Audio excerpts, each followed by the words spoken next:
পরদিনই হাটে আহম্মদ দফাদার ওকে কি করে অপমান করলে আমার সামনে। চেঁচামেচি শুনে গিয়ে দেখলাম আহম্মদ ওর গলায় গামছা দিয়ে টানাটানি করছে।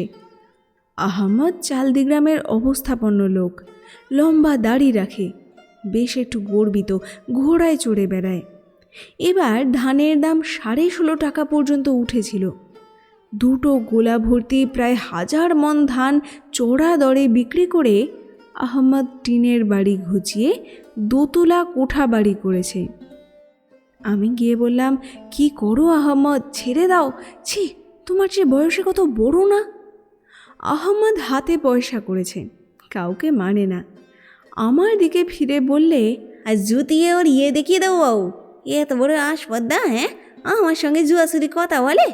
মুখ দেবো বলি বায়নার টাকা নিয়েছে সেই 8 বছর, দুমন কলাই দিয়ে আর টাকাও দেয় না, কলাইও দেয় না। রোজ বল দিচ্ছি দেবো, আজ আমি ওরে, এত বড় সাহস ওর।